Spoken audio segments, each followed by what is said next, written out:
Yeah, now we have Rajkumar ji, Mohammad Hafeez जी, श्वेता, हेमराज, अंजुम, अनीस, शीता, खैर जितने लोग भी ज्वाइन किए, that is another thing. Without delaying, now just recording the session. Good morning, sir. Yeah, good morning. Sir. Yeah, good morning. Now recording the session and you will come to know कि हम लोग आगे बात करेंगे. जो कल बात कर रहे थे, तो उसके लिए सीधे मैं स्क्रीन को शेयर कर दे रहा हूँ. जो लोगों ने अपने आप को म्यूट नहीं किया, म्यूट कर ले. I am getting noise. या आप म्यूट कर लीजिएगा. Sharing white board. और कल भी हम लोग जो है एनिमल फार्म से रिलेटेड जो कैरेक्टर्स थे उसको लेकर के बात कर रहे थे. और अगर आप कैरेक्टर कवर कर ले रहे हैं तो आप समझिए कि सारी स्टोरीज और सारे इवेंट्स आपके क्लियर हो जाएंगे. इसलिए मैं एक एक कैरेक्टर, उससे रिलेटेड जो कैरेक्टरिस्टिक्स है, वो थोड़ा सा समय आपको जरूर आपका ले रहा हूँ. लेकिन क्योंकि वो एलिगोरिकल फॉर्म में, ये पता होना चाहिए कि ट्रॉट्स्की को कौन प्रेजेंट कर रहा है, लेनिन को कौन प्रेजेंट कर रहा है, या जो है आप कह सकते हैं कि स्टालिन को कौन प्रेजेंट कर रहा है, नेपोलियन कौन था, स्नोबाल कौन थे, जोन्स कौन थे. ऐसा नहीं कि वो केवल एनिमल्स हैं, बल्कि वे एक तरह से किसी न किसी आप कह सकते हैं कि आदमी की आवाज है या उसको वो प्रेजेंट कर रहे हैं. तो उन्हीं में से जो चीजें हमने आपसे कल शेयर किया था, दैट वाज द एक बहुत इंपॉर्टेंट पॉइंट था कि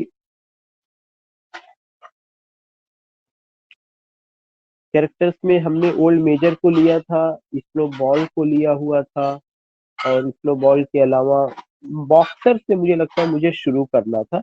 तो आज की क्लास में जो मैं बात करूंगा वो किसको लेकर के बात करूंगा. बॉक्सर एक कैरेक्टर है, उसको मैं बात करूंगा. और बॉक्सर जो है एक तरह से आम आदमी की आवाज है. तो रिमेम्बर दैट कि we are just going to talk about what animal farm के जो कैरेक्टर्स हैं उनको लेकर के बात हो रही है. This is boxer, BOXER. तो when I talk about boxer, तो बॉक्सर का क्या इम्पोर्टेंस है और वो क्या है. एक तो पहला चीज आपको ध्यान में रखना है कि बॉक्सर जो है रिप्रेजेंटेटिव ऑफ कॉमन पीपल. एक सबसे इम्पोर्टेंट पॉइंट है कि he is representative of common people. He is representative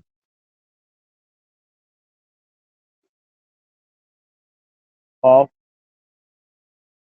common people. COMMON, common people.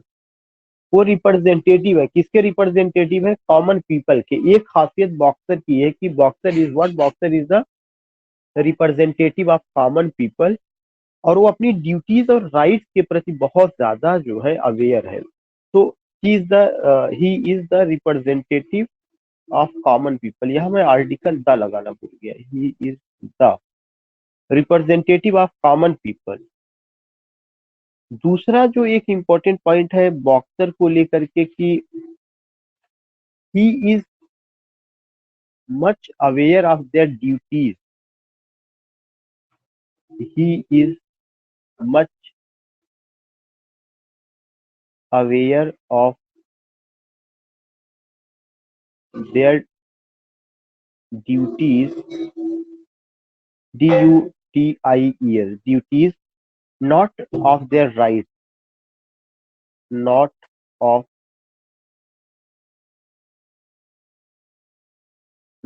rights.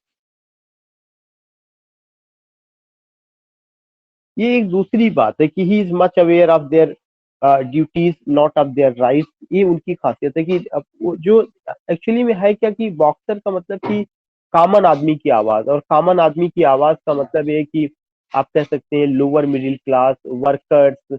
तो जो वर्कर्स होते हैं वे अपने ड्यूटीज के प्रति ज्यादा वाकिफ होते हैं. उनको क्या राइट्स दिया गया गवर्नमेंट के द्वारा, क्या राइट्स दिया गया किसी और के द्वारा, उन सब चीजों के बारे में वो उतना नहीं जानते. तो ये एक बहुत इंपॉर्टेंट पॉइंट है कि he is much aware of their duties not of rights. अपने अधिकारों के प्रति उतना ज्यादा वो जो है वो नहीं है. उसके अलावा आप देखेंगे उसका केवल एक या सर आई थिंक देयर की जगह पर हिज होना चाहिए। नहीं, ये हिस का मामला है, लेकिन यहाँ पे जो है ये जो चीजें आ रही है, ये केवल इसलिए किया गया कि वो रिप्रेजेंटेटिव ऑफ कॉमन पीपल है। तो इसी ये जो है ग्रामर के पॉइंट ऑफ व्यू से तो आपका जो मानना है वो चीज सही है। एक्चुअली में है क्या कि यहाँ पे जो ही है वो बॉक्सर के लिए तो आ रहा है, लेकिन ही जो देयर ड्यूटीज है वह किसको इंडिकेट कर रहा है? वह पूरा का पूरा आप कह सकते हैं कि उस सोसाइटी को इंडिकेट कर रहा है जिसको वह रिप्रेजेंट कर रहा है। तो उस पार्टिकुलर चीज के पर्पस से यहाँ पर लिखा गया कि आपको ये मानना है कि यह केवल बॉक्सर एक एक कैरेक्टर नहीं है, एक आदमी की आवाज नहीं है, बल्कि वह एक पूरी सोसाइटी की आवाज है। इस वजह से वहां पे उसको देयर किया गया। वो ग्रामर के पॉइंट ऑफ व्यू से तो बिल्कुल वो गलत है, लेकिन वो चीज वहां पे दिखाने के लिए कि जो देयर है, देयर का मतलब कि boxer is not only a character but boxer is representing the society. तो वो जो सोसाइटी का है वो सारे लोगों की, तो अगर ये है कि he is much of aware of his duties है तो अनडाउटली हिज ड्यूटीज वहां पे आना चाहिए था। But there you you will come to know, यह रिप्रेजेंट कर रहा है कि वह एक सेक्शन ऑफ सोसाइटी को रिप्रेजेंट कर रहा है। और आम आदमी जो होता है, जो लेबर क्लास होता है, जो वर्कर्स होता है, वह पूरा का पूरा अपने क्या होता है ड्यूटीज के प्रति वाकिफ होता है। किसके प्रति नहीं वाकिफ होता? राइट्स के प्रति वाकिफ नहीं होता, इसलिए वहां पे उसका यूज किया गया है। बाकी ऐसा नहीं, वो ग्रामर का पर्पस यहाँ पे नहीं, उसको उस चीज को शो करने के लिए वहाँ। तो सर ये वो चीज बॉक्सर सर आरसी होता है ना? हाँ। और इसके अलावा आप ये देखेंगे कि एक और जो पॉइंट रहा है उसका कि नाइन्थ चैप्टर में, नावेल के नाइन्थ चैप्टर में उसकी डेथ हो जाती है। और उसका एकमात्र पॉइंट है या एकमात्र प्रोग्राम है, वह क्या है? लेबर, कि वह कठिन परिश्रम में विश्वास करता है। तो नेक्स्ट जो पॉइंट आपको ध्यान में रखना है वह क्या है? दैट इज द कि he dies in the he dies in the ninth chapter, in the ninth chapter of the novel, chapter of the novel, he dies in the ninth chapter of the novel। वह novel के ninth chapter में उसकी death हो जाती है, ये आप देखेंगे। लेकिन जब नावल के नाइन्थ चैप्टर में उसकी डेथ होती है, जब तक वो इस दुनिया को छोड़ करके जाता नहीं है, तब तक उसका एक ही विश्वास है कि हमें क्या करना है? कठिन परिश्रम करना। तो ये जो कठिन परिश्रम की बात है, यह किसकी क्वालिटी नजर आती है? मजदूर वर्ग की, कि जो मजदूर वर्ग है, यू फाइंड दैट यह उनकी क्वालिटी है। फोर्थ पॉइंट है कि he ultimately believes, ultimately believes only in hard labour, only in hard labour. वह केवल हार्ड लेबर में ही विश्वास करता है। और ऐसा नहीं कि वो यहाँ से जोन्स के समय से भी लेकर के वह लगातार एक ही चीज में विश्वास करता। वह क्या था? हार्ड लेबर था। जोन्स जो मेनर फार्म का मालिक था, जिसको बाहर कर दिया जाता है किसके द्वारा? स्नोबॉल के द्वारा बाद में, या मेजर के द्वारा बाद में। उसको स्नोबॉल और नेपोलियन में लड़ाई झगड़ा होता, तो नेपोलियन स्नोबॉल को बाहर कर देता है। All this things we find कि कैसे लोगों को एक तरह से वो किया जाता। तो यू फाइंड दैट कि ये जितना भी सिचुएशन रही है, उन सारी सिचुएशन में इस तरह की चीजें आती हैं। और even you will come to know कि जोन्स के समय भी ये बॉक्सर काफी हार्ड वर्क करता था और सारी चीजें उस पे होती थी। और उसके अंदर ऐसा लगता है इतना कठिन परिश्रम करता है कि 3 घोड़ों के अंदर जितनी ताकत थी उससे ज्यादा उसमें थी। तो कुल मिला करके जो है उसमें वह विश्वास करता था। और इसकी एक खासियत ये थी कि बॉक्सर फिजिकल पावर में विश्वास करता है। नेक्स्ट पॉइंट जो आपको ध्यान में रखना, that is I think is a fourth point या fifth point, fifth point. Boxer believe in physical power, कि शरीर से जो मजबूत है वही सब कुछ कर सकता है। लेकिन ये मैं इसलिए लिखवा रहा हूँ कि बॉक्सर फिजिकल पावर में विश्वास करता है। ये जो है केवल दिखाने के लिए था कि जो शरीर से मजबूत है वही जो है क्या कर सकते हैं, सब कुछ कर सकते हैं। लेकिन जैसे जैसे समय गुजरा, जैसे जैसे समय चेंज हुआ, आप ये देखेंगे कि जो फिजिकल पावर है वह एक वर्ग तक सीमित रह गया, और सत्ता में या सत्ता के केंद्र में वे लोग आए जिनके अंदर धूर्तता टाइप के थे, धूर्त टाइप के थे, या आइडियोलॉजी एक पार्टिकुलर थी, या उस तरह की चीजें। तो ये चीजें निकल करके आती कि boxer believe in physical power. लेकिन जो है ये चीजें एक एक समय तक ही केवल रहती है, और ये all this things we find. इसके अलावा जो है जब आपका विंड मिल की बात आती है, तो वो अपना कोई भी चीज शेयर नहीं करता है। और इवन जब डॉग्स वगैरह नेपोलियन के जो डॉग्स हैं वो स्नोबॉल पर अटैक करते हैं तो बहुत ज्यादा परेशान हो जाता है तमाम चीजें। और you will come to know कि ये कैरेक्टर स्क्वीलर है जो इस चीज की कहती है कि no one firmly believe then comrade Napoleon that all animals are equal. मतलब all this things you will come to know कि कैसे चीजों को, तो बस आपको ये समझना है कि जो बॉक्सर है उसका अपना काफी इंपॉर्टेंट रोल है, और उसमें एक डीप सेंस ऑफ मोरालिटी है। एक पॉइंट ये भी आप लिख सकते हैं, 6 पॉइंट, कि he has a deep sense of morality. He has a deep sense, S-E-N-S-E, sense of morality. उसमें जो है डीप सेंस ऑफ मोरालिटी है, ये भी उसकी एक खासियत है, जहाँ पे आप चीजों को देख सकते हैं कि काफी कुछ उसके अंदर मॉरल लेसन और तमाम चीजें जो है रहती है। जब बैटल ऑफ काउशेड होता है, और बैटल ऑफ काउशेड में एक बॉय जो है काफी ज्यादा इंजर्ड हो जाता है, तो उसको जो है बड़ा बुरा महसूस होता है।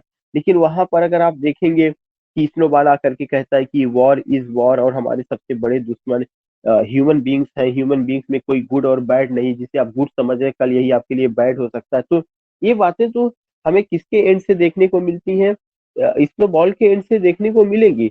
लेकिन वहीं पे बॉक्सर में रहम दिल वाला है कि काउ शेड में, जब काउ शेड का बैटल होता है और वहां पे तमाम लोग इंसानों के खिलाफ लड़ते रहते हैं, तो you will come to know कि उस समय भी एक लड़का जब घायल हो जाता है तो उसके बचाने की बात करता है। ये आपके माइंड में रहना चाहिए, और मैंने इसको पॉइंट कराया भी था। तो ये एक कैरेक्टर रहा है जहां पर आप जो है क्या कर सकते हैं कि इसको यूज कर सकते हैं। और वो जो है क्या करता है कि एक जो टोटलिटेरियन जो रिजीम है उसके सप्रेशन के खिलाफ, उसके सप्रेशन का प्रतीक है। अगर देखा जाए कि 7 पॉइंट, लास्ट पॉइंट इससे रिलेटेड है कि boxer is a simple worker. Boxer is a simple worker. जो बॉक्सर है यह सिंपल वर्कर है। Boxer is a simple worker.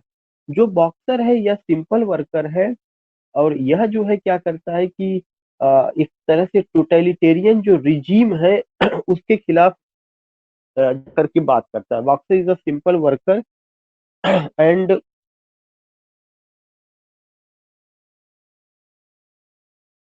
And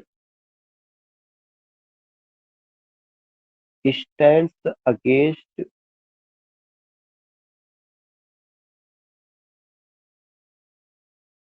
totalitarian regime.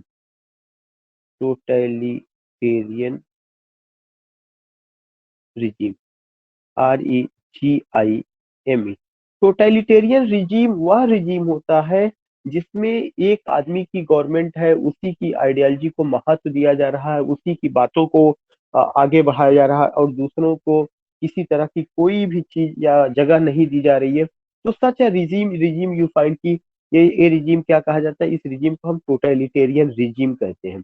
और इस रिजीम में केवल लोगों का शोषण होता और लोगों की आवाज को महत्व नहीं दिया जाता। तो यू फाइंड दिस थिंग की इसमें रहा है। मैं सारे स्लाइड्स को फिर से एक बार आपको करना चाहता हूँ, बताना चाहता हूँ कि हम लोग किसको लेकर के बात कर रहे हैं, कैरेक्टर्स को लेकर के बात कर रहे हैं, और किसके कैरेक्टर्स की एनिमल कैरेक्टर जो फॉर्म है उसमें आज नेक्स्ट कैरेक्टर है बॉक्सर। और जो बॉक्सर या एक हॉर्स है, और रिप्रेजेंटेटिव ऑफ कॉमन पीपल है। किसका रिप्रेजेंटेटिव है? रिप्रेजेंटेटिव ऑफ कॉमन पीपल, वह कॉमन पीपल का रिप्रेजेंटेटिव है। मतलब एक आप कह सकते हैं लेबर क्लास जिसको हम कहते हैं, जो उस समय की चीजों को बताता है। दूसरा चीज जो है, he is much aware of their duties, उसकी नजर में जो सबसे इम्पोर्टेंट चीज है वह ड्यूटीज है। तो जो आम आदमी होता है, जो लेबर क्लास होता है, वो पढ़ा लिखा नहीं होता, उसको ये नहीं पता कि क्या राइट संविधान में उसको दिए गए हैं। अगर उसको जहां लगा दिया जाता है वह वहीं लगा रहता है।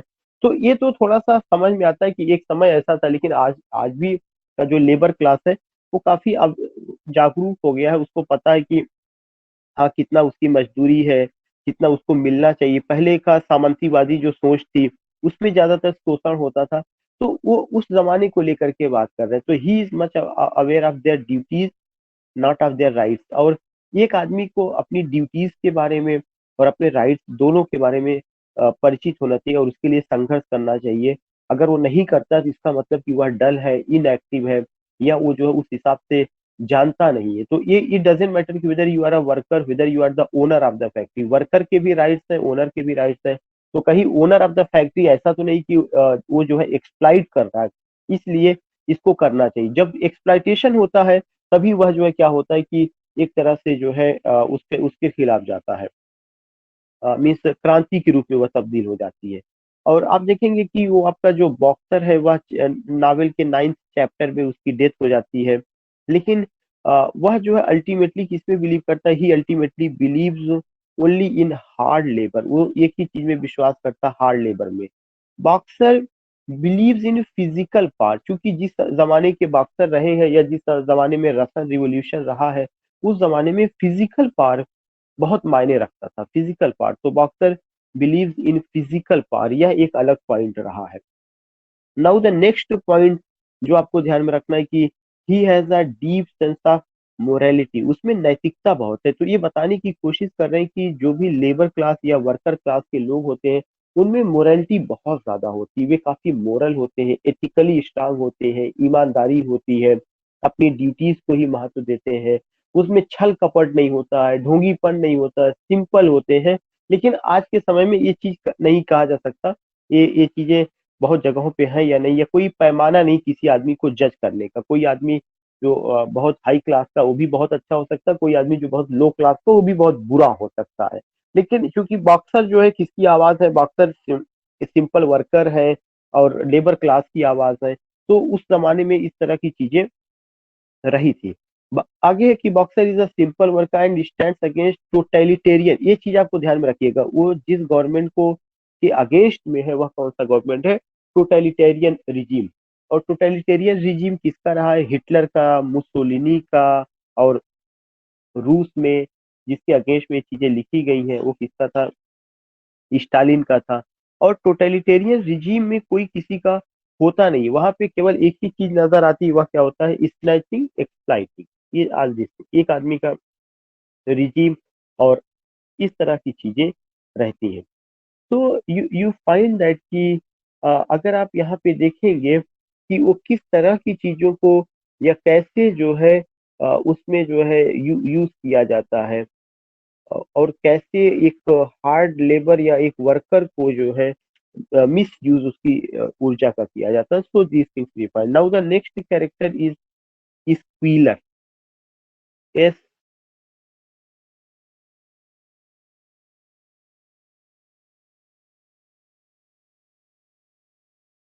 Squealer, SQUEALER।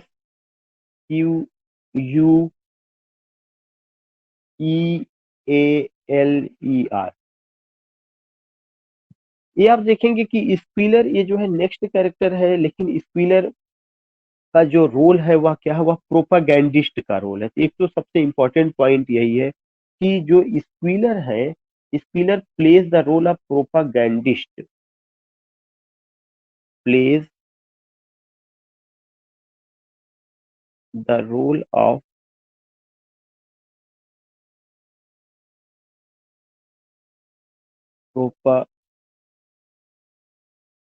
Propagandist. One point.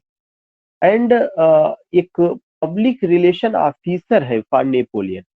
plays the role of propagandist and public relation officer for Napoleon and public relation officer or relation officer for Napoleon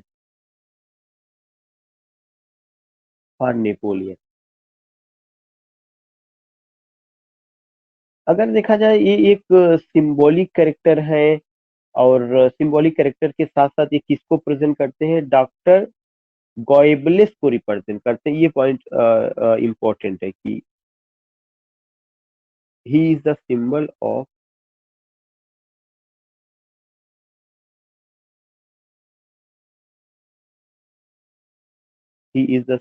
of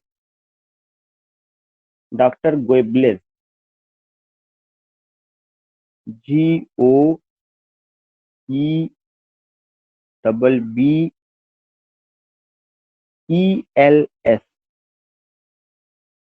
ये चीजें इंपॉर्टेंट पॉइंट है, डॉक्टर गोएबलेस को रिप्रेजेंट करना यह एक important point है। और जो डॉक्टर गोएबलेस थे ये जो है हिटलर के जो है क्या थे, मिनिस्टर ऑफ प्रोपागेंडा थे। मिनिस्टर ऑफ प्रोपागेंडा उनकी चीजों को आगे बढ़ाते थे, अफवाह टाइप का फैलाते थे, लोगों में दहशत और डर का यूज करते थे। तो जो डॉक्टर गोएबलेस का काम था, डॉक्टर गोएबलेस आपके क्या थे, minister of propaganda the government of हुम in the government of Hitler, या हिटलर्स मिनिस्टर ऑफ प्रोपागेंडा थे। तो अगर हम अभी लिखवा भी दे रहे हैं, आगे एक पॉइंट वो बता देंगे, लेकिन हमें ये समझना है कि जो टोटलिटेरियन गवर्नमेंट होती है वह क्या करती है कि कई चीजों पर कब्जा करती है। उसका सबसे पहला कब्जा मीडिया पर होता है, और मीडिया पे कब्जा करने के बाद जो है वो अपने हिसाब से पूरे जो है मार्केट में या पूरे जो है देश में वह एक पार्टिकुलर चीज को फैलाएगी और एक डराने का काम करती है। उसमें डराने का क्या करती है कि आपको इनसे खतरा है, आपको उनसे खतरा है, आपको उनसे खतरा है। जो बेसिक मुद्दे हैं उससे आपका ध्यान भटका देगी। बेसिक मुद्दे कौन कौन से चीजें, जैसे एम्प्लॉयमेंट का मुद्दा हो गया, पॉवर्टी का मुद्दा हो गया, इनजस्टिस का मुद्दा हो गया, इनइक्वालिटी का मुद्दा हो गया, ताकि उस पर ना जो है बात की जाए। और उनसे मुद्दों को हटा करके जो टोटलिटेरियन गवर्नमेंट होती है या जो प्रोपागेंडाइज करती है चीजों को, वो क्या करती है, कुछ लोगों के लिए काम करती है। वह उन्हीं को ही पूरी संपत्ति बेचती है, वह उन्हीं को ही पूरा का पूरा चीजें जो है उन्हीं के लिए काम करेगी और उसकी कठपुतली बन करके रह जाएगी। तो ऐसा लगता है कि गवर्नमेंट जो है ये चला रहा है, लेकिन उनके पीछे जो कैपिटलिस्ट सोच है, जो पूंजीवादी सरकार होती है या जो पूंजीवादी जो लोग होते हैं, वे पर्दे के पीछे रह करके गवर्नमेंट को पुश करते रहते हैं, अब तुम ये करो, अब तुम ये करो, अब तुम ये बेचो, अब तुम ये बेचो, अब तुम ये मुझे दो, अब तुम ये मुझे दो। यू कैन जस्ट सी कि ये चीजें होती है। तो हमेशा जो है क्या किया जाता है कि प्रोपागैंडिस्ट, जैसे आज के समय में आईटी सेल है, तो आईटी सेल का कोई काम नहीं, आईटी सेल का केवल एक काम है कि हर पार्टी का अपना आईटी सेल है, और वह क्या करती है कि सोशल मीडिया पर, फेसबुक पर, व्हाट्सएप पर, ट्विटर पर, इंस्टाग्राम पर, जहां जहां लोग जुड़े हुए हैं वहां पे क्या करेगी, कोई ना कोई मैसेज डालेगी और फिर लोग उसको पढ़ेंगे, अपना समय उसमें वेस्ट करेंगे, और उस कुछ लोग उसकी आइडियोलॉजी से प्रभावित होकर के उस पर कमेंट करेंगे, और जो मेन मुद्दा होगा उस पर उतना ज्यादा उस पर फॉलोअर्स नहीं हो जाएंगे। जैसे अगर देखा जाए कि हम सारे लोग भाई एक प्लेटफॉर्म पे अगर है तो किसी की समस्या बेरोजगारी है, ह्यूमन होने के नाते हम सारे लोगों की कुछ जरूरतें हैं, रोजगार है, खाना पीना, छत, मकान, आप कह सकते हैं कपड़ा, ये हर आदमी को जरूरत है, ऑक्सीजन, दवा, इसके इससे कोई इनकार नहीं कर सकता। अगर वो दुनिया में आया हुआ है तो सबको इसकी जरूरत होती है। ये जो बेसिक जरूरत है इस पर नहीं बात होगी। प्रोपागैंडिस्ट क्या करेंगे, प्रोपागैंडिस्ट जो है कुछ ऐसी सेंसिटिव चीजों को लाएंगे जो आपकी लाइफ का उतना ही इंपॉर्टेंट हिस्सा नहीं है।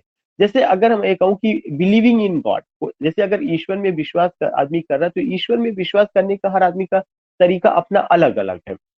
कोई आदमी अगर चलते चलते ईश्वर को याद कर रहा है सच्चे मन से, तो वो काम कर रहा है। अगर कोई आदमी जो है वर्शिपिंग ईश्वर का कर रहा है डिफरेंट डिफरेंट ढंग से, तो वो भी ईश्वर को याद कर रहा है। लेकिन ऐसा नहीं कि अगर कोई आदमी सच्चे दिल से चलते चलते ईश्वर को याद कर रहा है तो वो नहीं होगा। लेकिन मतलब ऐसा नहीं कोई ईश्वर का उपासक नहीं है।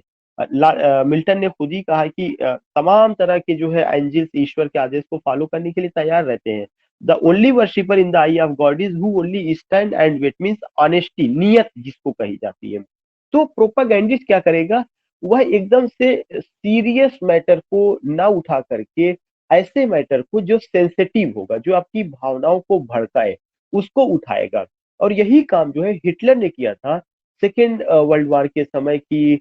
जर्मनी की अस्मिता खत्म होने वाली है, जर्मनी गुलाम हो जाएगा, जिन लोगों ने पहले हमें वो किया था वो हमारे दुश्मन है, हमें उनके खिलाफ लड़ना चाहिए। तो एक भावनाओं को जो है क्या किया जाता है कि प्रोवोक किया जाता है, और प्रोवोक करने के बाद एक भीड़ खड़ी कर दी जाती है, और वो भीड़ कंट्रोल के बाहर हो जाती है। या उस पर किसका कंट्रोल होगा, उसी का कंट्रोल होगा जिसने उसको खड़ा किया है। और वो भीड़ जो है अपने दिमाग का इस्तेमाल नहीं करती, अपने चश्मे से नहीं देखती कि फला आदमी, एक आदमी जिसने हमें बहकाया है उसका क्या है, क्या वो पढ़ा लिखा है या नहीं। अगर पढ़ा लिखा है तो मैं भी पढ़ा लिखा हूं, मैं भी तो थोड़ा सा सोचूं कि वो गलत कह रहा है सही कह रहा है, उसको वो क्या करेगा, नहीं करेगा। इसी सिस्टम को हम ब्रेन वॉश कहते हैं।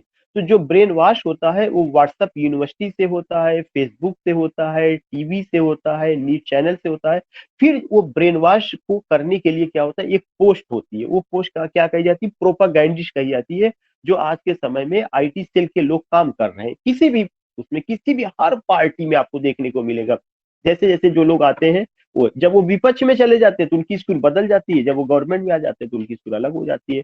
सो आप ये देखेंगे कि यह एक कितना अच्छे ढंग से इस चीज को किया गया कि डॉक्टर गोइबो जो थे, वो जो है हिटलर के गवर्नमेंट में प्रोपागैंडिस्ट थे, हिटलर की आइडियोलॉजी को जो है फैलाते थे, अच्छे स्पीकर थे। और जो अच्छा स्पीकर होता है उसी को इसके लिए यूज किया जाता है, उसी को ही इसके लिए यूज किया जाएगा।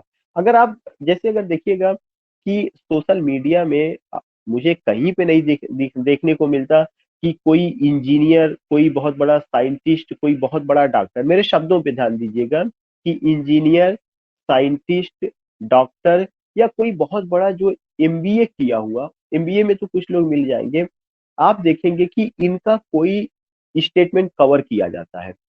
जो जो प्रोपागैंडिस्ट का काम करते हैं वो केवल आर्ट साइड वाले करते हैं। आर्ट साइड का मतलब साहित्य से जुड़े हुए लोग, क्योंकि उनके अंदर एक एक कमाल की चीज होती है। वह कौन सी कमाल की चीज होती है, भाषा पर पकड़, कैसे शब्दों का यूज करना है, शब्दों का कैसे चयन करके उसको कैसे जनमानस में ले जाके रखना है कि वह अपील करे।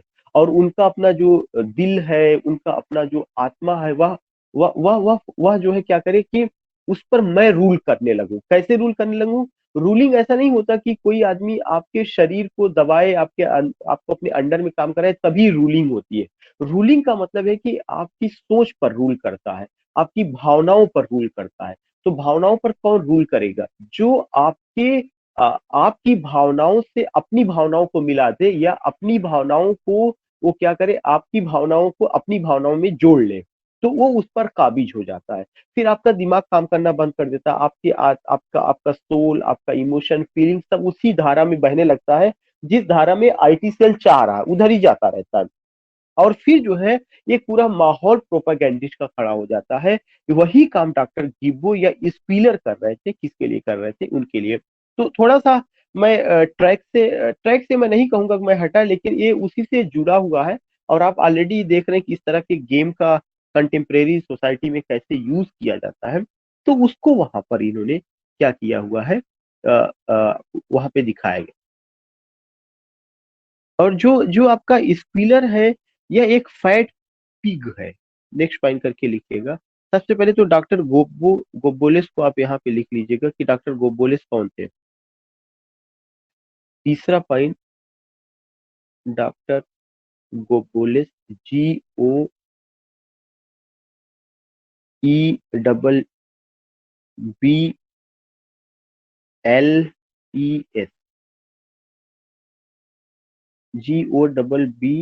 GOBBELS।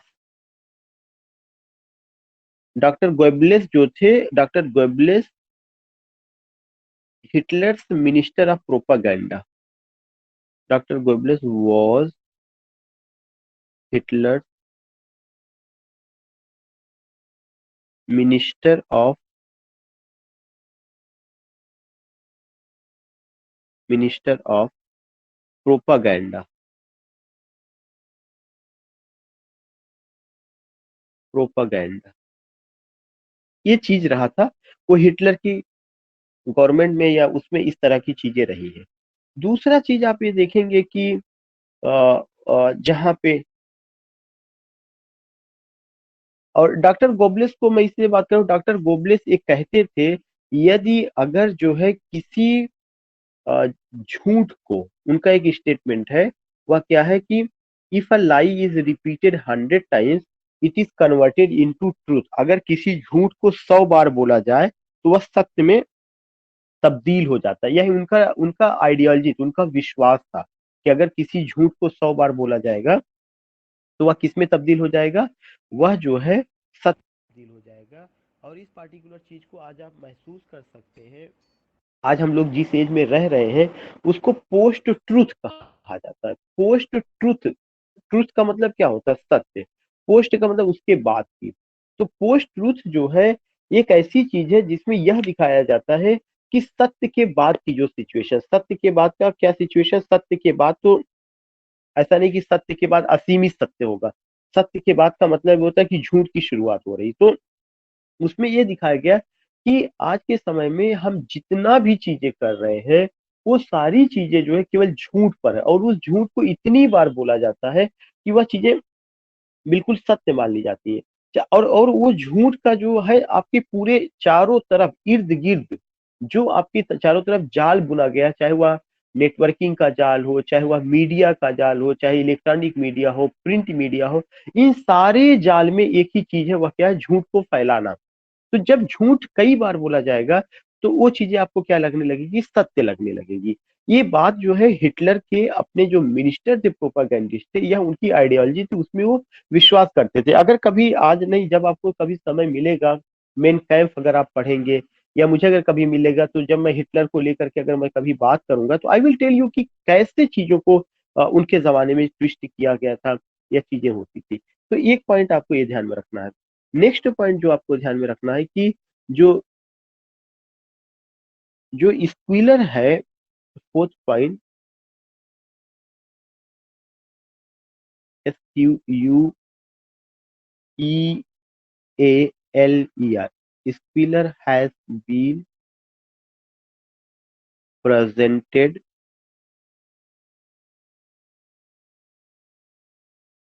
as a very fat pig।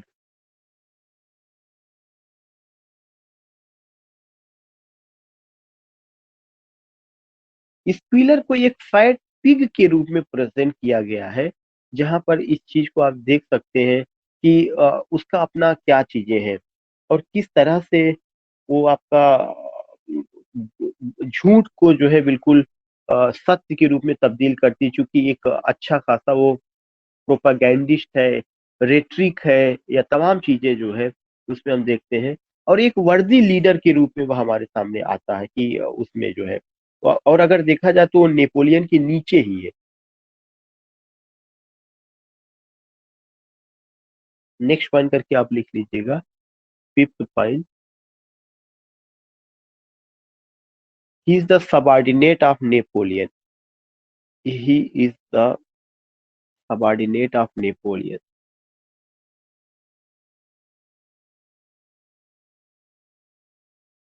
Of Napoleon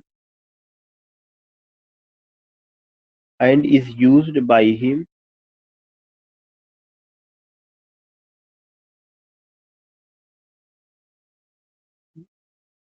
everywhere।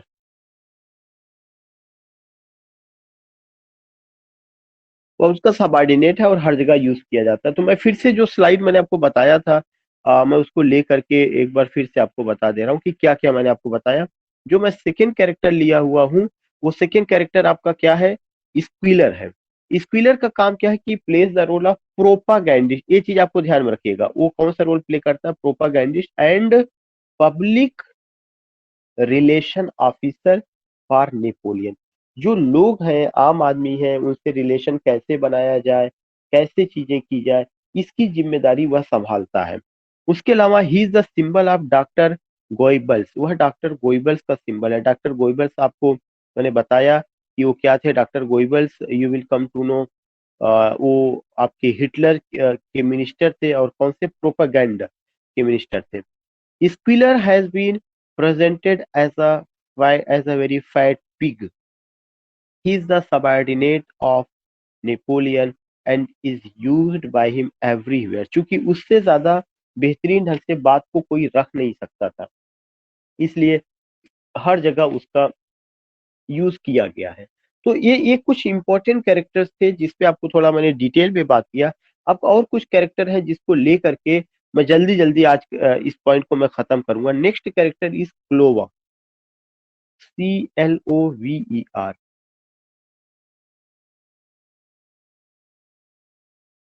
You find that कि जो क्लोवर है, क्लोवर इज अ मेयर।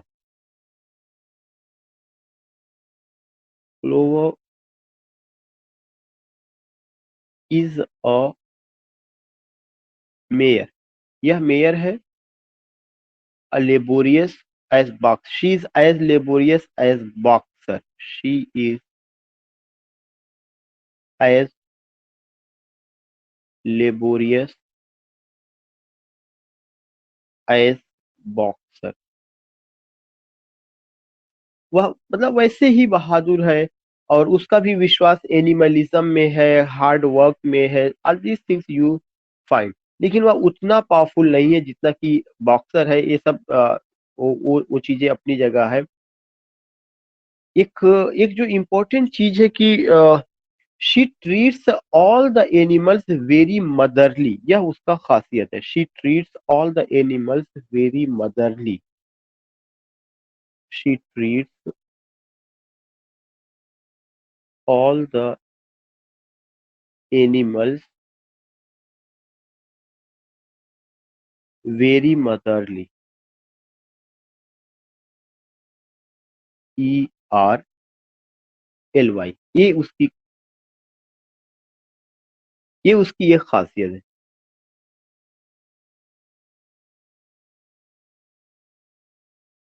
और साथ ही साथ जो भी एनिमल्स है प्रोटेक्टिव आप है, डक्स का वो प्रोटेक्ट करती है, हेंस वगैरह का प्रोटेक्ट करती है। All these things we find. तो मतलब बहुत ही अच्छे ढंग से सारी चीजों को अंजाम देती है। और जो सॉन्ग है बीट्स ऑफ इंग्लैंड, उसको लेकर के वह बात करती है, या उस पे भी उसका विश्वास है। तो एक तरह से अगर देखा जाए कि ये जो रहा है पूरा का पूरा सिचुएशन, इसमें you will come to know कि वो उसको बहुत अच्छे ढंग से अपनी लाइफ में उतारती है। और जो एक इम्पोर्टेंट पॉइंट जो था, जो एनिमल जो प्रिंसिपल थी, उस एनिमल प्रिंसिपल में एक बहुत इंपॉर्टेंट चीज जो था कि no animal shall sleep in a bed, कि कोई एनिमल बिस्तर पर नहीं सोएगा। नो एनिमल्स क्या कहते हैं कि बेडशीट के साथ नहीं सोएगा। इन सब चीजों को जो है क्या करती है, वह बहुत अच्छे ढंग से फॉलो करती है। लेकिन आप देखेंगे कि उसको लगता है कि कैसे जो है नेपोलियन बाद में आकर के इस सारे सिद्धांतों को बदल देता। अभी मैं उस सिद्धांत पर भी आऊंगा कि आखिर उसका सिद्धांत क्या क्या था। लेकिन you will come to know कि एक एक मदरली अफेक्शन दिखाया गया है।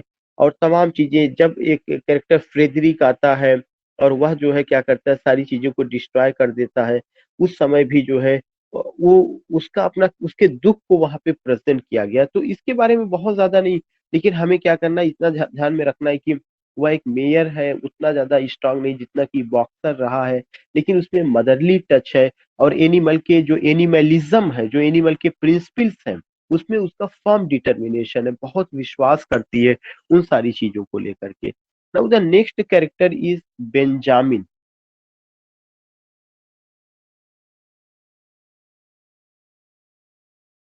Benjamin, when I talk about Benjamin, you will come to know कि it's a donkey।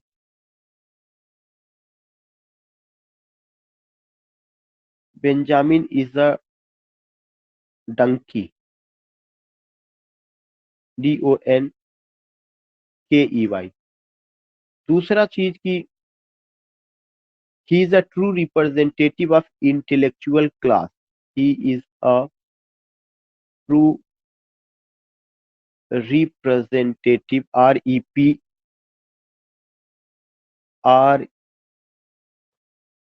REPRSENTATIV,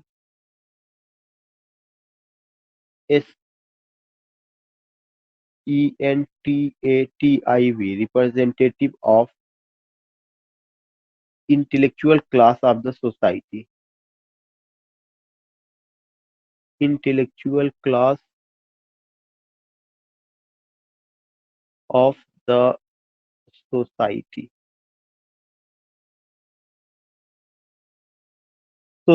So you find that कि she is the representative of those intellectuals. Means Benjamin जो है वह एक रिप्रेजेंटेटिव है किसका, इंटेलेक्चुअल क्लास का. Next point, that this is the third point, he is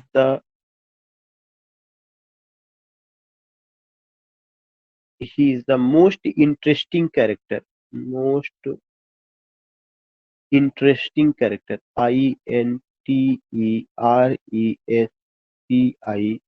interesting character. He is the most interesting character.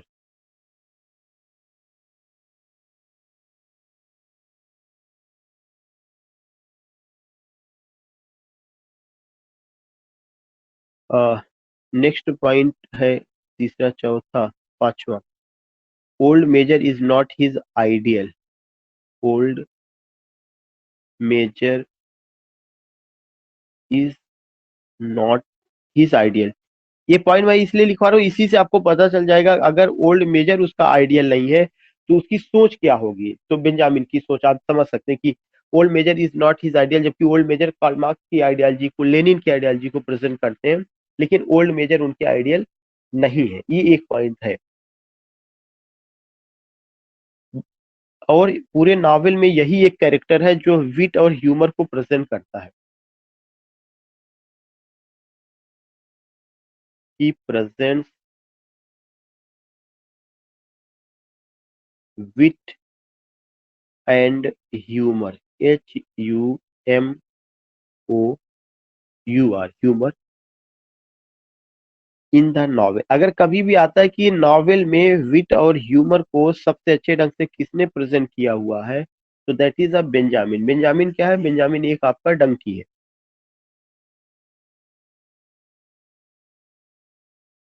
और किसको रिप्रेजेंट करता है, इंटेलेक्चुअल क्लास को रिप्रेजेंट करता है. ओल्ड मेजर उसके आइडियल नहीं है.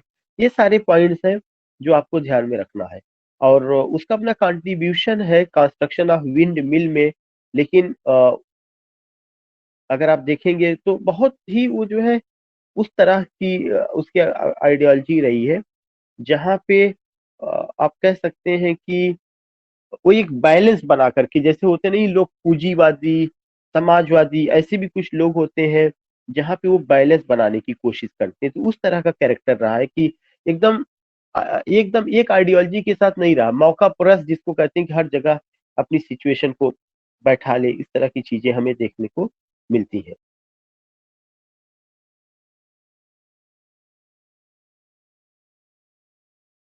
तो ऑल दीज थिंग्स, जबकि जो वहाँ पे आप कह सकते हैं कि जो पिग वगैरह है वह उनकी सारी चीजों को जानता है, लेकिन वह कभी रिवोल्ट नहीं करता. मैंने पता नहीं कि अगर वो जानते हैं कि अगर वो रिवोल्ट करेगा तो उसके खिलाफ पिग हो जाएंगी और उसको भुनाना पड़ेगा. जैसे भारत की स्वतंत्रता आंदोलन में बहुत सारे ऐसे रजवाड़े थे, राजघराने थे, जिन्होंने क्या किया कि उस समय ब्रिटिश हुकूमत की शान में अगर कहा जाए कि कशीदे गढ़े.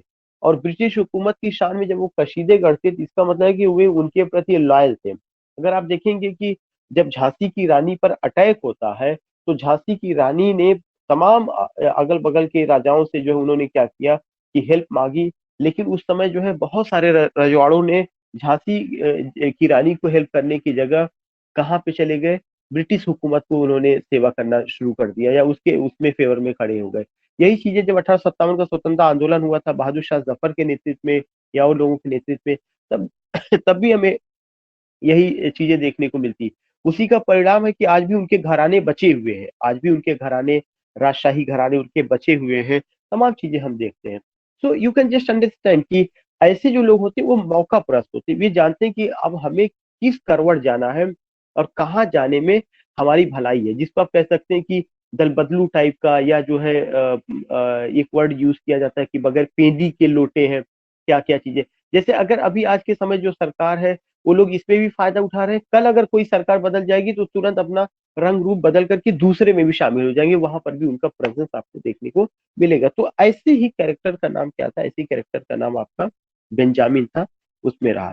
तो मैं एक पॉइंट आपको ये बताना चाहता हूँ कि हमने जो कवर किया है अभी वो क्या लिया हुआ है, बेंजामिन को हमने लिया हुआ है। बेंजामिन क्या है, डंकी है, ये पॉइंट आपको ध्यान में रखना है। He is a true representative of intellectual class. ये एक बहुत इंपॉर्टेंट, वो किसको रिप्रेजेंट करता है, intellectual class of the society को रिप्रेजेंट करते हैं। He is the most interesting character, सबसे इंटरेस्टिंग कैरेक्टर वही है। Old Major is not his ideal, ये बताता उसकी सोच को। He presents wit and humour in the novel, यही एक कैरेक्टर है जो किसको प्रेजेंट करता है, विट and humour in the novel. ये पॉइंट आपको ध्यान में रखना है, ये सब चीजें आपको पॉइंट करना है। ऐसा तो आप लोग बोर तो नहीं हो रहे कि मैं बहुत स्लो चल रहा हूँ या इस तरह का कोई मामला तो नहीं? No, No, sir. sir. No, sir. Everything is clear. Today's class is very interesting. Okay okay okay. Now going to take the next point, that is what, that is Jones. Jones को अगर आप देखेंगे कि एक character Jones के बारे में हमने पहले भी बात किया था कि जोन्स मेनर फार्म हाउस का मालिक है और उसको कैसे जानवर बाहर कर देते हैं, इस तरह की चीजों को आप देखेंगे। जोन्स को जब आप बात करते हैं तो ये बहुत इंपॉर्टेंट कैरेक्टर है, और बगैर इसके जो है पूरा जो प्लॉट यूज किया गया, जो बनाया गया, वो संभव नहीं था एनिमल फार्म का। और अगर आप देखेंगे कि जोन्स क्या है, सिंबल ऑफ, सबसे पहला जो पॉइंट है कि जोन्स आपका क्या है, symbol of,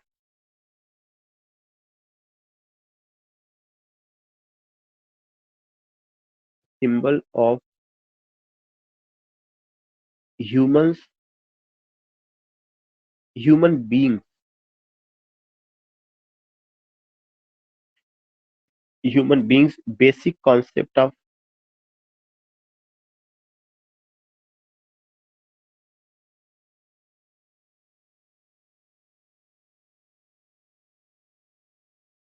symbol of human beings basic concept, how to rule over other creatures.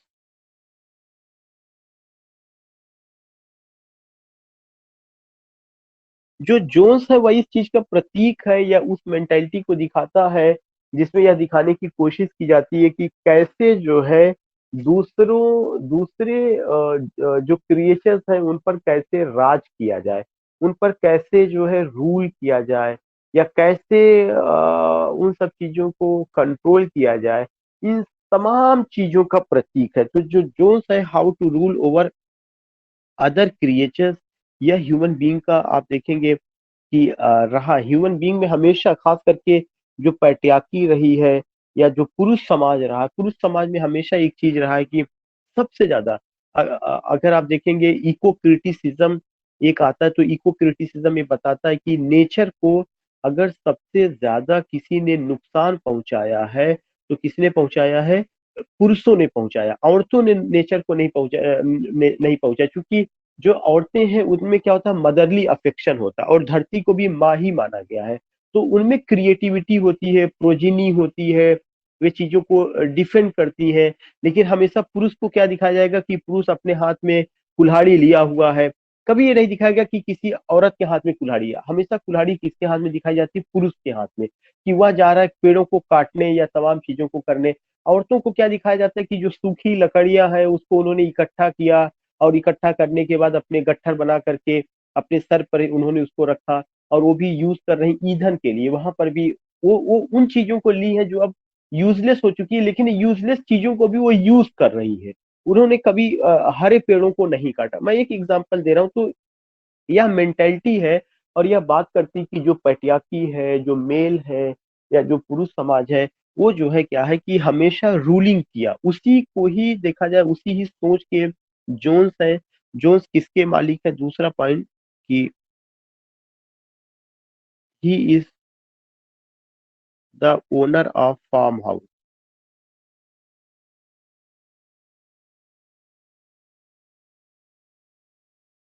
Farm house के, he is the owner of farm house named Manor, MANOR, शायद यही स्पेलिंग था। तो वो मेनर नाम के फार्म हाउस के मालिक है, ये चीज आपको देखने को मिलेगा। और उसमें जो है जो भी जानवर है किस तरह से वो उनको ट्रीट करते हैं, कैसे जानवरों के द्वारा चीजों को वो जो है कैपिटलिस्टिक मेंटेलिटी के हैं, कैसे उसकी सेलिंग और परचेजिंग तो नहीं, सेलिंग का काम करते हैं। इवन चाहे एग होगा, चाहे मिल्क होगा, जितनी भी चीजें रही हैं, you will come to know कि बहुत अच्छे ढंग से ये चीज दिखाने की कोशिश की जाती है कि how Jones misuses the product of animal. उसमें इसीलिए ये कहा जाता है कि जोन्स कोई चीज तो पैदा तो नहीं करते, लेकिन वो जो है क्या, जोन्स का मतलब इंसान कोई चीज पैदा नहीं करता, बल्कि जो जानवर पैदा करते हैं उसको वो खाता है, पीता है, उसका मिस यूज करता है। तो यू फाइंड कि Jones is a very important character. और वो जो है उस पार्टिकुलर चीज को, और वो जो है क्या करते हैं कि निकोलस सेकेंड एक रूस के बादशाह थे, उसको प्रेजेंट करते हैं। यह एक थर्ड पॉइंट है जो बहुत इंपॉर्टेंट है। He presents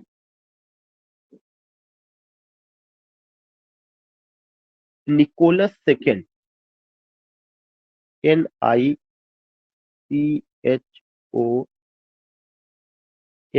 Nicholas second,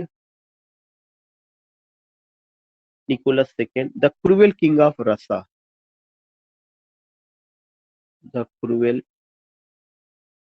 king of Russia, RUSSIA, the cruel king of Rasa. This is the third point. And the fourth point, he is in drunken state.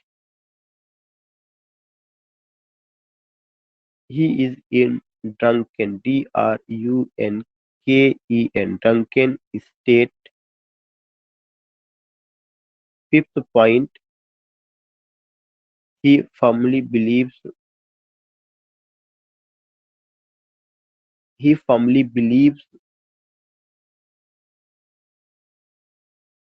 in capitalistic mentality.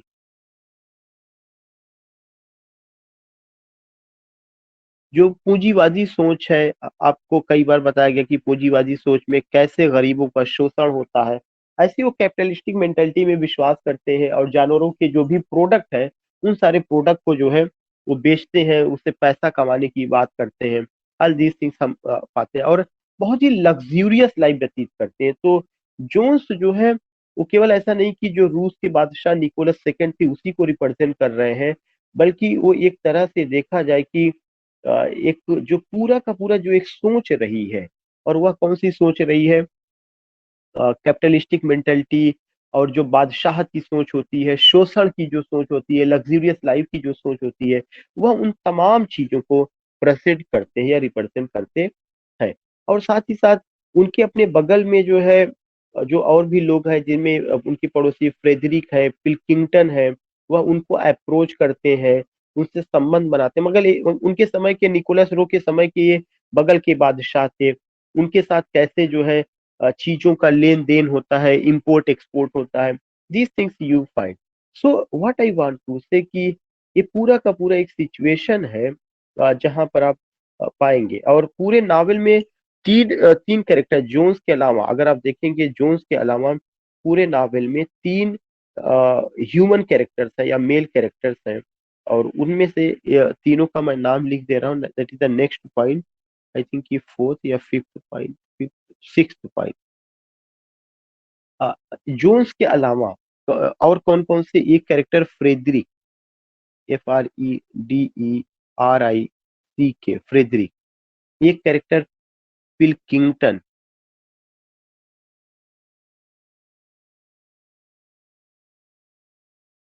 एक character Whymper, WHYMPER, Whymper. So you find that कि ये तीन जो है क्या है, Jones के अलावा are what character, they are the human character. Whymper are human characters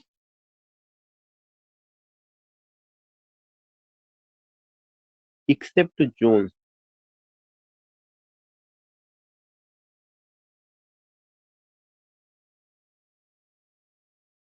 Jones के अतिरिक्त ये सबके लोग रहे हैं। अब थोड़ा सा एक एक दो दो लाइन और मुझे आपको कुछ कैरेक्टर्स है जिसमें बताने, एक कैरेक्टर और है। सबसे पहले तो मैं इसको एक्सप्लेन कर दूं कि मैंने इसमें क्या क्या आपको बताया है। मैंने जो लिया एक कैरेक्टर जिसका नाम क्या है, जोन्स है। जोन्स को मैंने लिया और मैंने आपको ये बताया कि जो जोन्स है वो जो है आपको रिप्रेजेंट करते हैं, किसका, सिंबल ऑफ ह्यूमन बीइंग्स है। वो ऐसे मतलब ह्यूमन बीइंग तो है ही, जोन्स अगर देखा जाए तो खुद ह्यूमन बीइंग्स है, लेकिन किस तरह के ह्यूमन बीइंग्स के प्रतीक है, symbol of human beings.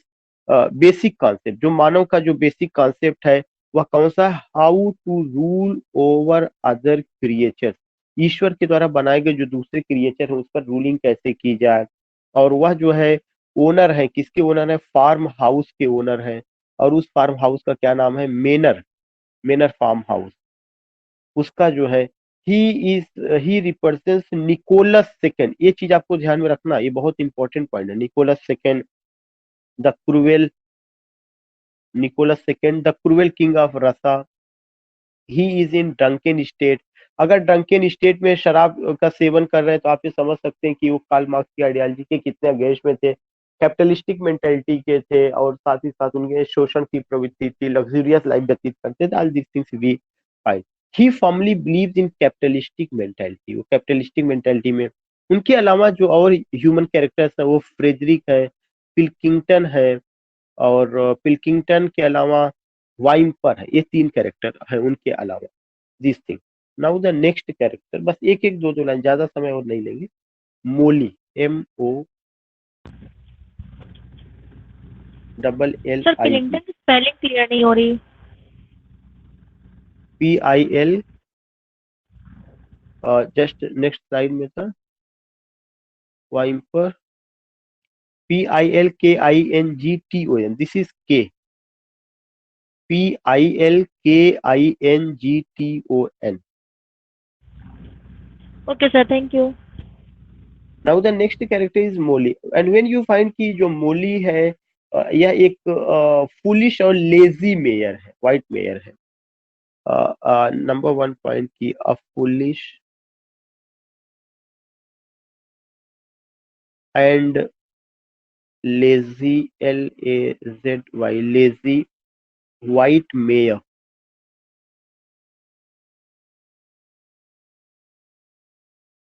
This is a foolish and lazy white mayor, you will come to know। और वह cart puller, she is a cart puller of Jones. Next point, a cart puller of Jones.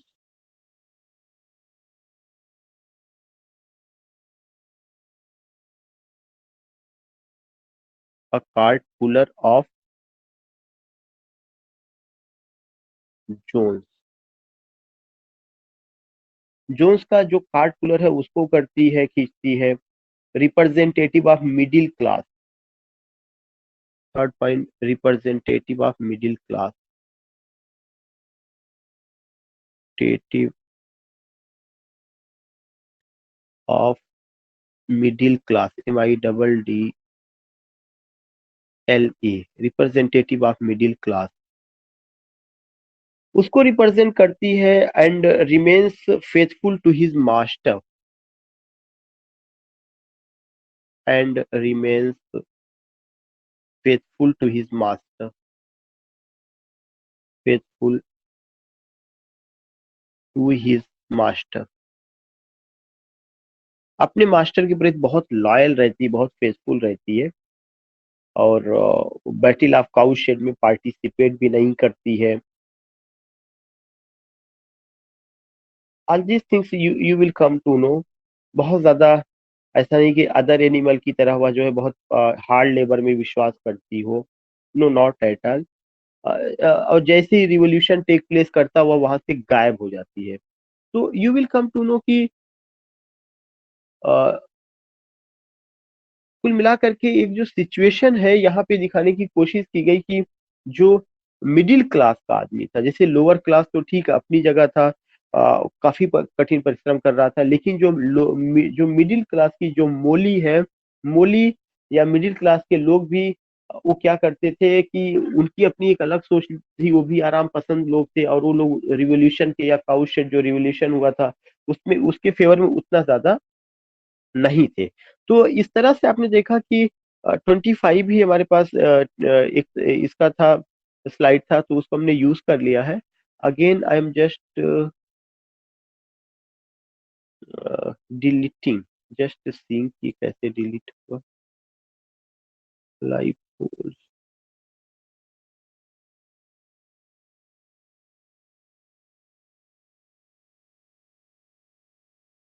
Yes, so we find कि कहाँ से था।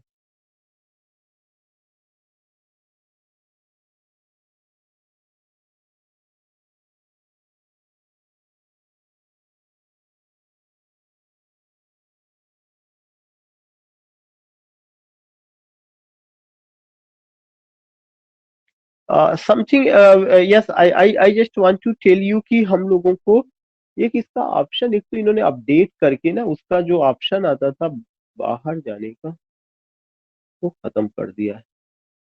मोर में, what more में,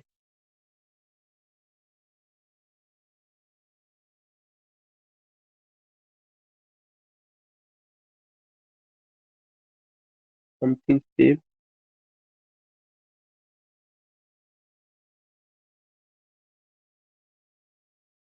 या clear all हुआ है, तो what I want to say कि अभी तो एक एक बस एक तो और छोटे से कैरेक्टर है, उनको कवर करने के बाद I will tell you last character है Moses. The next character is Moses, and when I talk about Moses you will come to know कि मोजेस आपका एक ब्लैक कलर्ड क्रो है, black coloured, COLOURED, black coloured crow.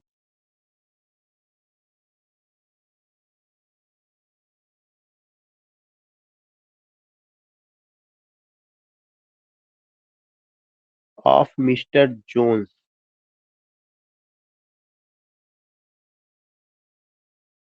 दूसरा point है कि उसका main काम है स्पाइंग करना, SPYING,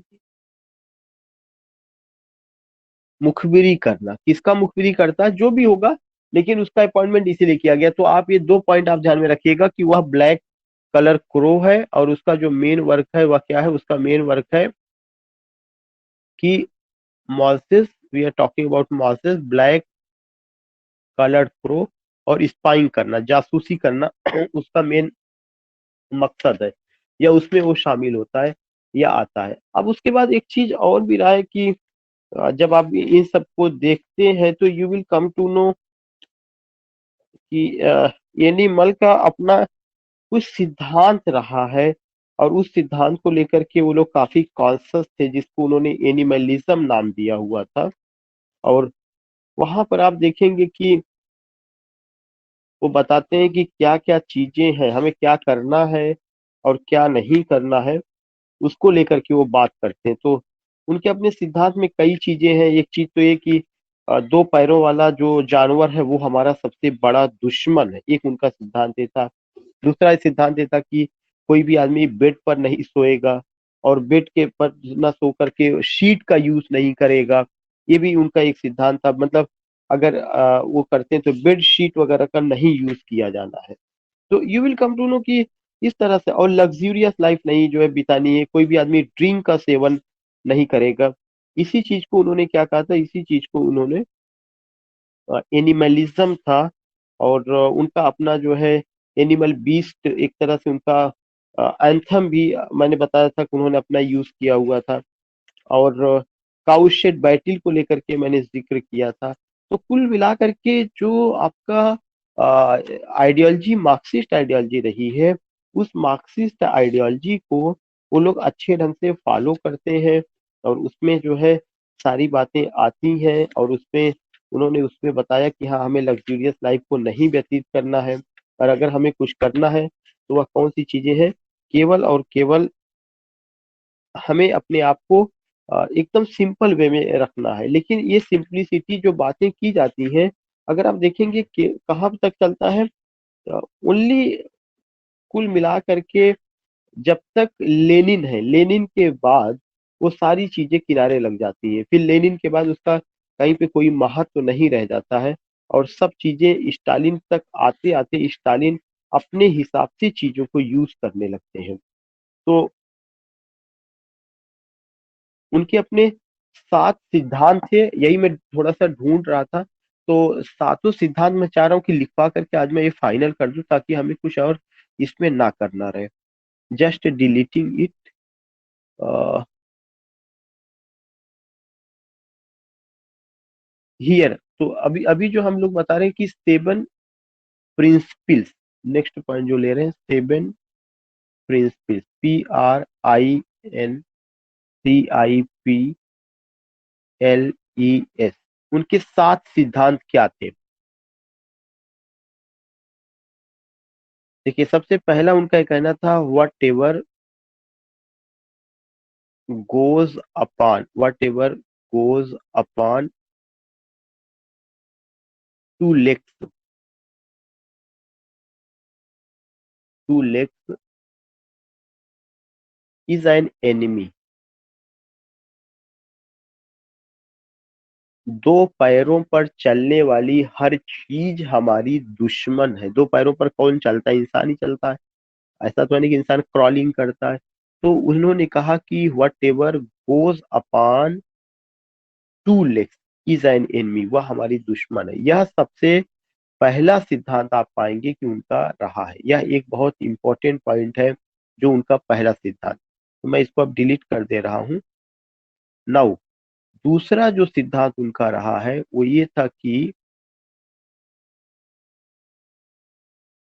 whatever goes upon 4 legs, whatever goes upon 4 legs,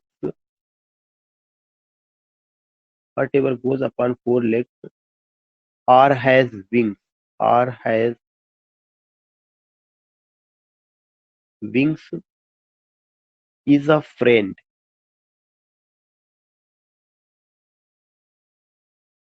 4 पैरों पर चलने वाला या पंखों के सहारे उड़ने वाला हमारा दोस्त है। यह उनका दूसरा पॉइंट रहा है। What ever goes upon 4 legs has wings, अगर 4 पैरों पर चलने वाले हैं या उस पर है तो वे हमारे दोस्त है। नेक्स्ट पॉइंट जो और है, दैट इज अ तीसरा,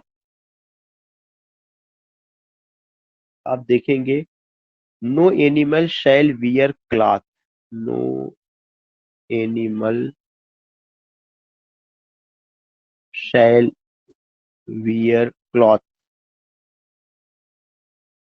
कोई भी जानवर कपड़ा नहीं पहनेगा। चौथा था, no animal shall sleep in a bed, shall sleep in a bed. पांचवा था, no animal will take alcohol, alcohol, COHAL। कोई भी जानवर शराब नहीं पिएगा। तो अगर आप देखेंगे कि ये उनके कुछ पॉइंट्स थे, कौन कौन से पॉइंट थे? No animal shall wear cloth, कोई भी जानवर कपड़ा नहीं पहनेगा। No animal shall sleep in a bed, bed पर नहीं सोएगा। No animal will alcohol, alcohol को धारण नहीं करेगा। यह एक इंपॉर्टेंट पॉइंट था, जो उनके सातों सिद्धांत में से 5 मैंने आपको बताया है। उसके बाद उनका छठा था, no animal shall kill any other animal, no animal shall kill any other animal. सातवां था all animals are equal.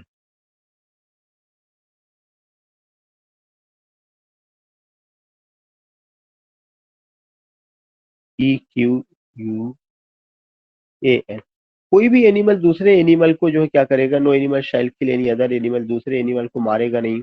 All animals are equal, हर एनिमल अपने में क्या है, इक्वल है. दीज थिंग्स यू फाइंड, ये उनके सिद्धांत थे और जिसे लेकर के हम सारे लोग जानते हैं कि किस तरह की चीजें बात हुई है कि नो एनिमल शैल किल अदर एनिमल और ऑल एनिमल्स आर इक्वल. तो इस सातों सिद्धांत आपको ध्यान में रखना है. इस तरह से अगर आप देखेंगे कि आज की क्लास में थोड़ा सा मैं तो ये कहूंगा कि एक मैराथन दौड़ एनिमल फार्म को लेकर के हुई थी, लेकिन इतना वो सिंबॉलिक वे में था कि अगर हम लोग उसकी बैकग्राउंड को, उसकी चीजों को इतना डिटेल में नहीं जाते तो वो जो है एक प्रॉब्लम के रूप में रहता है कि ये किसके लिए आ रहा है, या ये किस चीज को स्टैंड कर रहा है, किस सिचुएशन में लिखा गया है. तो ये कोई ऐसा नहीं कोई जानवरों की कहानी है. हो सकता है कि लोअर केजी हाई स्कूल तक के बच्चों को जानवर की कहानी लगे, लेकिन उसके पीछे एक आइडियोलॉजी है, एक दर्शन है. जब आप उस पर बात करते हैं then you come to know कि हाँ क्या रहा है. And someone good morning turn coat today's most अपना.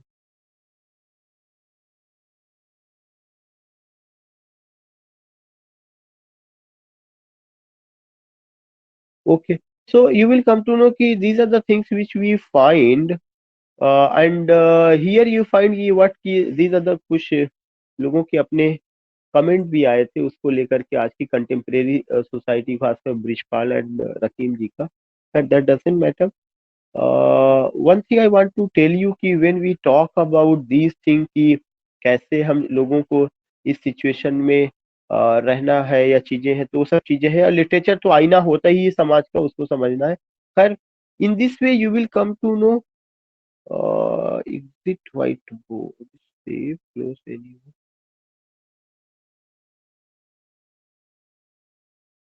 So these are the points which we have to go. Nothing idle you have to remember. You have to only take it as a story and so many other things. So now we have